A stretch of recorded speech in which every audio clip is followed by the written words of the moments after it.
Hello friends, welcome back to modulation. दोस्तों, आज हम गुप्त वंश को देखने वाले गुप्त पीरियड के बारे में। It start from 320 to 540 AD.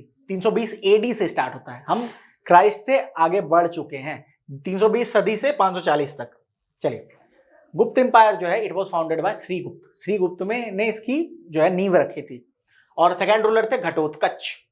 गुप्त एम्पायर को गोल्डन एज ऑफ इंडिया कहा जाता है। घटोत्कच कौन थे? भीम के पुत्र का नाम भी घटोत्कच था। ठीक है। गुप्त एम्पायर जो 20 से 540 फाउंडेड बाय श्रीगुप्त। याद रखना है, श्रीगुप्त इसके फाउंडर थे। घटोत्कच की कहानी आपको पता है। कर्ण ने फाइनली घटोत्कच को मारा था।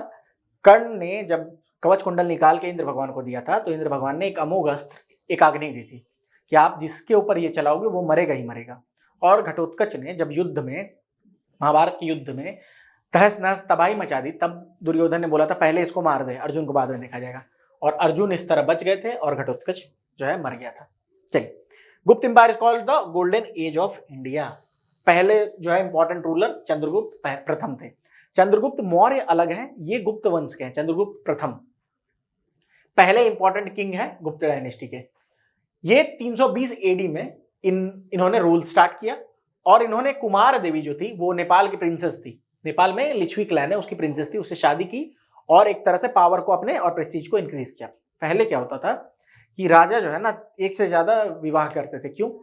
अगर मान चलो आप मुंबई में हो और दिल्ली मुंबई का झगड़ा चल रहा है, सपोज कर दो किंगडम से, मुंबई के रानी अगर प्रिंसेस से दिल्ली के राजा ने शादी कर ली, सपोज करो, अब दोनों संबंधी बन गए, अब झगड़ा खत्म और दोनों पावरफुल हो गए। तो ये जो है मैट्रिमोनियल अलायंसेस की जाती थी।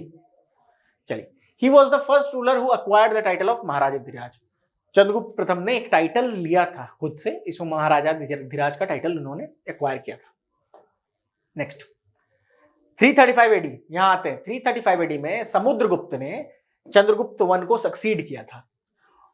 समुद्रगुप्त सबसे इंपॉर्टेंट रूलर है गुप्त वंश का। ठीक है, सबसे इंपॉर्टेंट है। इसके समय टेरिटोरियल एक्सपेंशन बहुत ज्यादा हुआ था गुप्त वंश का। ठीक है। हरिसेन, ये इंपॉर्टेंट, सबसे इंपॉर्टेंट चीज है कि हरिसेन इसके कोर्ट पोएट थे। किसके? समुद्रगुप्त के। उन्होंने इलाहाबाद इंस्क्रिप्शन इंस्क्राइब किया था। उसमें समुद्रगुप्त के कॉन्क्वेस्ट के बारे में, जो उन्होंने लड़ाइयां लड़ी थी, उसके बारे में इंफॉर्मेशन है। तो क्या है? हरिसेन के बारे में और इलाहाबाद इंस्क्रिप्शन।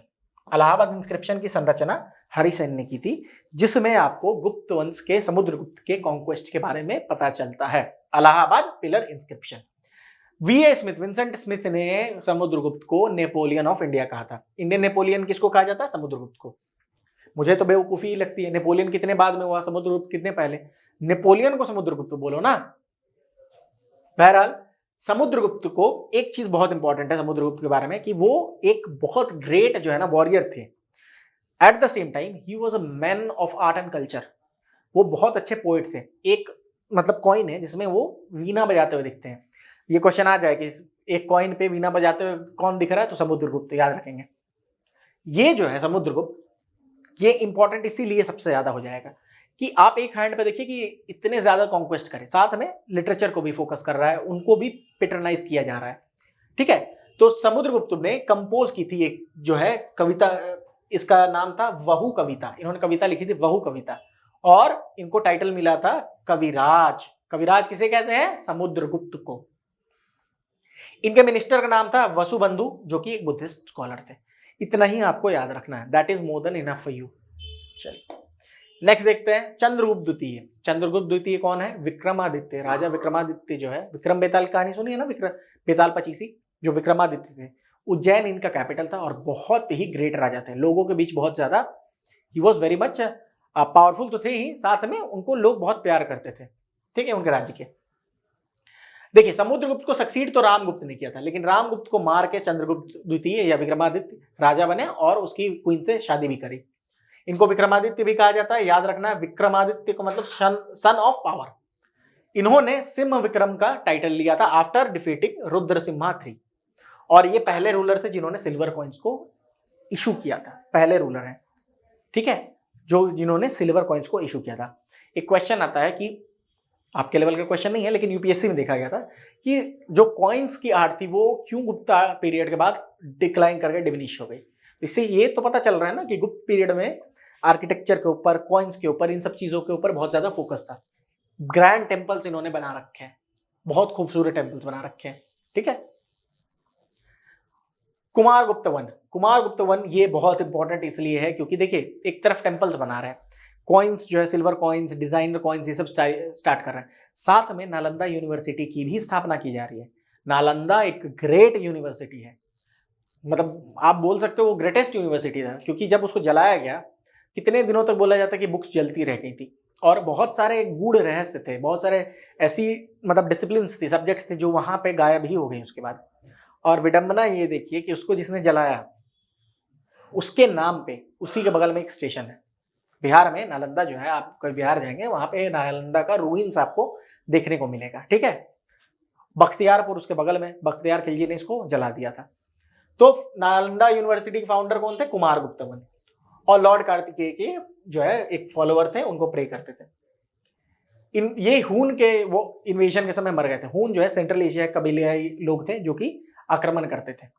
ऐसा माना जाता है कि जो ग्रेट वॉल ऑफ चाइना है वो भी हून से ही बचने के डर में बनाया गया था। चलिए, स्कंदगुप्त, कुमारगुप्त वन के बाद आए स्कंदगुप्त, जो कि जिन्होंने एक सुदर्शन लेक को जो है रीस्टैब्लिश करवाया था। आपको याद रखना है, रुद्रदमन ने रिपेयर करवाया था, बाद में एक सुदर्शन लेक इन्होंने भी स्टैब्लिश करवाया था। और ये लास्ट इंपॉर्टेंट रूलर थे स्कंदगुप्त। ये पावरफुल थे, इसके बाद पावर डिक्लाइन करने लगी। कोई भी डायनेस्टी जो कभी भी प्रोमिनेंस पे पहुंची है वो हमेशा डिक्लाइन करती है। ठीक है। और उसका एक मोस्ट इंपॉर्टेंट रीजन होता है कि जो बाद के रूलर हैं वो उतने अच्छे नहीं रह पाए। चलिए, गुप्त रिलीजन के बारे में बात करूं तो भागवत गीता तो नहीं ये तो नहीं, मतलब मेनली ये हिंदू धर्म में और वैदिक संस्कृति को की मान्यताओं में भरोसा रखते थे। थोड़ा सा ये पहला पीरियड आपको बुद्धिज्म के राइज के बाद देखने को मिलेगा, जहां बुद्धिज्म की डिक्लाइन आपको देखने को मिलती है। और लास्ट रूलर थे विष्णुगुप्त, इस जो है इस क्लैन के, जो 570 एडी में मर गए। इन्होंने 2 टेम्पल जो इंपॉर्टेंट है, कभी सर्च करके आप गूगल देखना, विष्णु टेम्पल देवघर और एक ब्रिक टेम्पल बना था भ्रितर गांव में, जो कि गुप्त पीरियड के आर्किटेक्चर का एक नमूना है। तो आर्किटेक्चर को लेके, पोइट्री को लेके, लिटरेचर को लेके, ठीक है, इन सारे फील्ड में, साथ में कॉन्क्वेस्ट को भी लेके इंडिया बहुत ज्यादा डेवलप की थी। किस समय? गुप्त पीरियड के समय। सोने की चिड़ियां बनी थी उस समय। तो यही है आपका गुप्त वंश के बारे में, इससे ज्यादा आपको पढ़ने की जरूरत नहीं है। That is all that you need to know. ठीक है। ध्यान में रखेंगे, विक्रमादित्य को चंद्रगुप्त द्वितीय भी कहा जाता था, और जो छोटी छोटी इंफॉर्मेशन है उसको ध्यान में रखेंगे। ठीक है। चलिए, मिलते हैं किसी और वीडियो में। Till then take care and keep on revising thing. Allahabad inscription को बहुत अच्छे से ध्यान में रखना है। ठीक है, बाय।